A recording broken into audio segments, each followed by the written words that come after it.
بات کریں گے اس سیگمنٹ میں دیہی پنجاب کی، کیونکہ ہم دیکھ رہے ہیں کہ جو دھاندلی کے الزامات ہیں وہ اربن ایریا سے بہت زیادہ سامنے آئے، لیکن دیہی پنجاب میں صورتحال کیا رہی، کیا وہاں پر بھی الزامات سامنے آئے؟ اور جب ہم بات کرتے ہیں اوکاڑا کی، تو اوکاڑا ایک ایسا ضلع جہاں سے صحافت میں، سیاست میں، بیوروکریسی میں جو ہے وہ بڑے نام سامنے آئے۔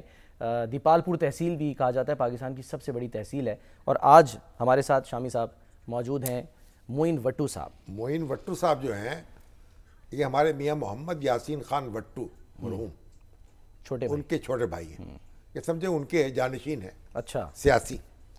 سر وہ تو بڑا معین صاحب آپ تیسری بار قومی اسمبلی کے رکن منتخب ہوئے، جی 2013 میں، جی 2018 میں اور 2024 میں، اور 2008 میں آپ صوبائی اسمبلی کے ممبر بنے، جی 2008 میں صوبائی اسمبلی آزاد امیدوار کے طور جی پر۔ آزاد ہو گئے۔ پھر مسلم لیگ نون میں شامل ہوئے، ہاں جی، نہیں نون میں 2008 میں ہی شامل ہوئے، 8 میں شامل ہو گئے، بلکہ اس سے پہلے بھی ٹھیک ہے، مسلم لیگ نون میں تھے، صرف یہ الیکشن جو تھا ٹھیک ہے۔ 2008 والا یہ آزاد لڑا۔ اچھا،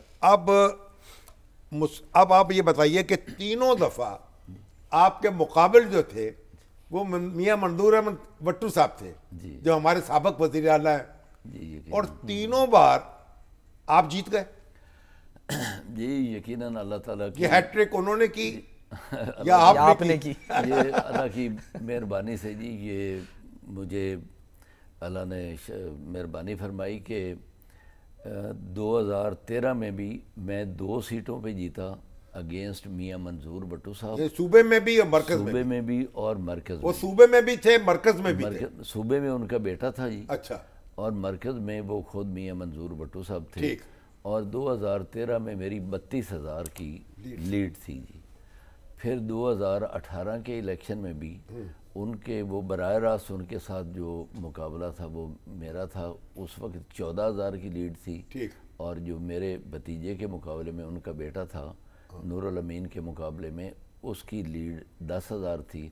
اور اب اس دفعہ جو مرکز میں براہ راست میرا مقابلہ تھا میاں منظور بٹو صاحب کے ساتھ، اور 43,000 کی لیڈ تھی میری 43,000 کی۔ 1,22,678 ووٹ انہوں نے لیے، اور منظور بٹو صاحب نے 79,692 ووٹ لیے۔ نہ ہلکا انہوں نے بدلا نہ آپ نے بدلا، جی ہاں، یہ عجیب بات نہیں ہے؟ وہ ہلکا بدل لیتے۔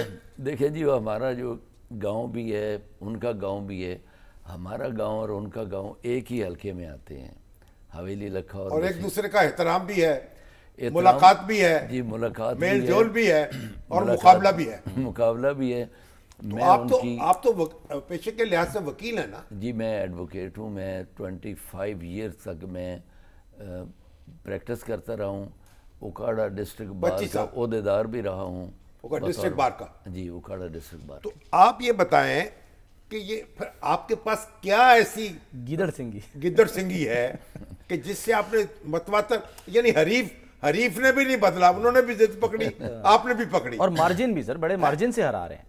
نہیں ویسے تو جی بنیادی طور پہ تو میں سمجھتا ہوں یہ اللہ تعالیٰ کی کرم نوازی ہے، لیکن وہاں جو صورتحال ہے حلقے کی، وہ میں سمجھتا ہوں کہ ایک تو براہ راست جو آپ کا رابطہ زیادہ ہے لوگوں سے، رابطہ زیادہ تھا، NA 138 ہماری ٹیم جو تھی ان سے بہتر کام کرتی تھی، اور پھر خاص طور پہ جب سے میرا بھتیجا نور الامین آیا فیلڈ میں، وہ اس کے اور زیادہ ایفیکٹولی گراس روٹ تک لیول تک اس نے بڑا کام کیا ہے۔ اچھا یہ بتائیں مجھے کہ آپ کا جو علاقہ ہے اس میں مسلم لیگ نون نے نشستیں جیتی ساری، دیپال پور سے، جی اوکاڑے سے؟ جی دیپال پور سے سوائے راؤ اجمل صاحب کی، راؤ اجمل صاحب ہار گئے، وہ ہار جو گئے، بڑے مضبوط کینڈیڈیٹ سمجھے جاتے تھے، جی ہاں اور لیکن وہ ہار گئے مسلم لیگ نون کے، جی، اور باقی سب نشستیں آپ جیت گئے۔ جی باقی پورے اوکاڑا میں تمام صوبائی سیٹیں، 8 صوبائی سیٹیں ضلع اوکاڑا میں، ضلع اوکاڑا میں، اور 3 قومی اسمبلی کی سیٹیں ساری کی ساری پاکستان مسلم لیگ نون نے جیتی ہیں، اور پاکستان مسلم لیگ نون کا اوکاڑے کی حد تک تو میں پورے وثوق سے کہہ سکتا ہوں کہ مقبولیت کا گراف، اور میاں محمد نواز شریف کی قیادت پہ اعتماد، اور میاں نواز شریف صاحب کی، شہباز شریف صاحب کی جو ایڈمنسٹریٹو ان کی جو کوالٹی ہیں وہ، اور ان کے جتنے کام ہیں اس کو وہاں پوری پذیر آئی اور اپریسیشن ہے۔ اور ریئلائز کیا جاتا ہے کہ پاکستان مسلم لیگ نون جو ہے اکاڑک میں بے حد پاپولر ہے، اور اس کا یعنی رزلٹ کوئی بھی ہارنے والے جو تھے جو انہوں نے کوئی دھاندلی کا الزام بھی نہیں لگایا، ابھی نہ تک کوئی ریٹ لائے، وہاں پٹیشن داخل ہوئی۔